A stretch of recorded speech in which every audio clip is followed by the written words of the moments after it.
Justin, aka Jinkin Rocket, and today I just wanted to talk a little bit about the state of the gaming industry, what it needs, what needs to change, and why I don't really play console games that much anymore. Now, one reason is because they're ultra expensive and I'm ultra broke. But consoles used to be something you used to save up for. You used to spend your last penny, your last birthday wish, or Christmas gift wish, or combining Christmas gift wishes together in order to get them. But nowadays, I feel like there just isn't a super compelling argument to get a console or to have new gamers into the market as consumers. You might say, oh, well, that makes you not a real gamer. Trust me, I played hundreds of games. Games I used to get back in the day, I played to completion. Everything from Zelda to Persona to Final Fantasy, you name it. I've run the gambit of classic games you need to play to consider yourself a gamer. The problem is that games aren't developing as fast as I am. When I was a kid, they were magical, they were strange, they were weird. I mean, I remember entering Kokori Forest in the original Ocarina of Time for the first time. It blew my mind. I'd never seen anything like that before, and I thought that was the entire game.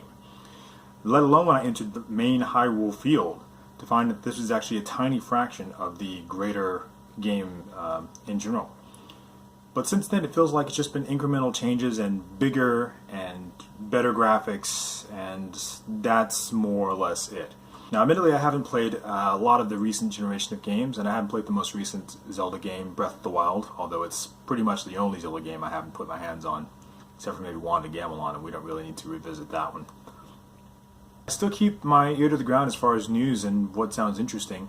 A lot of the things that try something real new conceptually tend to be on the hype train, so they're not quite what they promise to be, or, you know, they tend to be just the same sort of cookie-cut stuff that we've run into a million times. Like, for example, Assassin's Creed. They didn't get me started on that game. That game has a great concept and a good combat system and sort of world, but they've just milked it to the bone.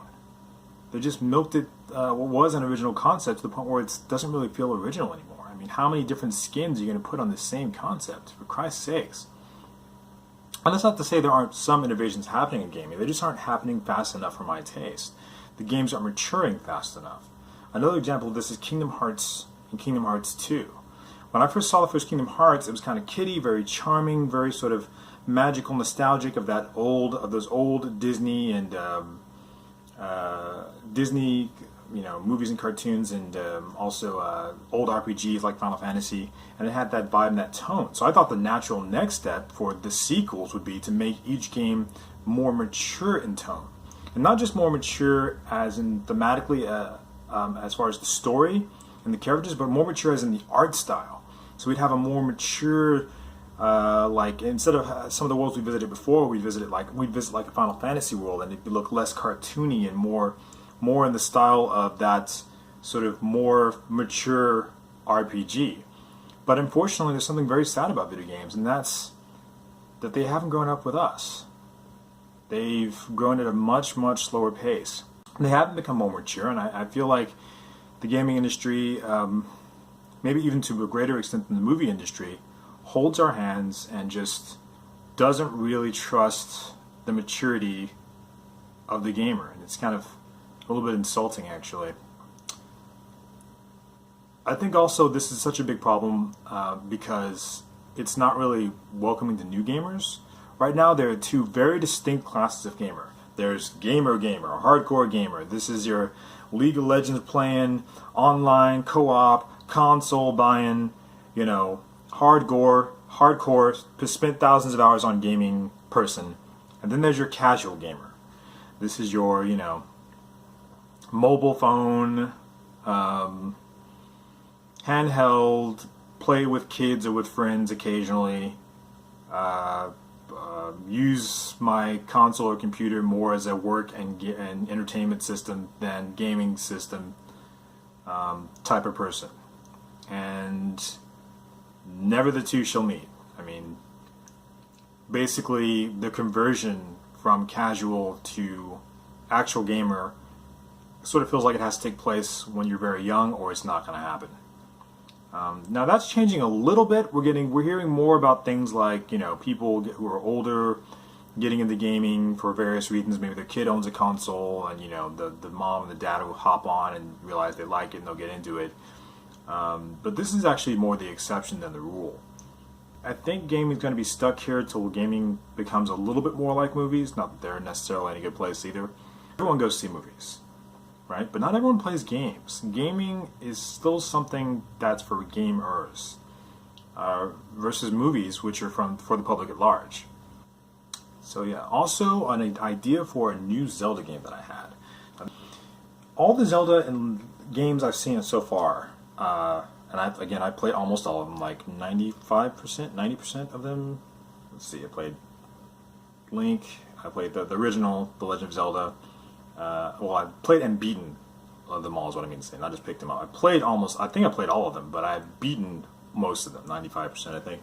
So, the original Legend of Zelda, I didn't beat Zelda 2. I played a little bit, just wasn't feeling it. I beat A Link to the Past, that took me a while, because I just kept having to restart for various reasons. Of course, Ocarina of Time, that was the first game I played. It was a Zelda game I ever played. It was brilliant, I beat it, of course. Then there's Majora's Mask, I beat that. I beat Wind Waker and Twilight Princess, Skyward Sword. I haven't played Breath of the Wild yet, but I have beat Oracle of Seasons. And I'm currently playing Oracle of Ages, so yeah, we'll see. But this new idea for a Zelda game would be less items focused. The items are always the star of the Zelda game, and it's all about collecting the items and using the items conjunctly. First off, one of the problems I have with the item systems is that a lot of times there's a lot of item junk. So things that are good for one dungeon or one or two things in the world, but not really good in general, are not really useful in fights and other types of situations. So there's sometimes a lack of versatility. I say, why not acknowledge this to some degree? Shrink the items pool, maybe? Or have there be more, temporary items, which they may have implemented some of this in Breath of the Wild. Feel free to comment and let me know. And focus on his battle skills. Give Link more tools to use to fight. He's a warrior, so why not focus on his fighting skills? Maybe like a slightly more stealthy style. Maybe again, Link is kind of the classic knight in shining armor, or green tunic in this case.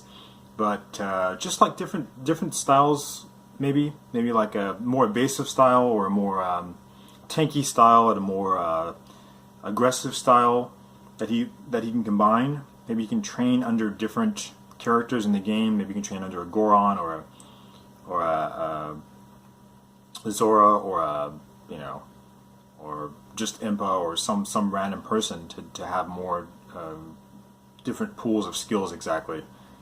So anyway, I thought this was an interesting idea. You can take that in some interesting directions. It will make the fights more interesting.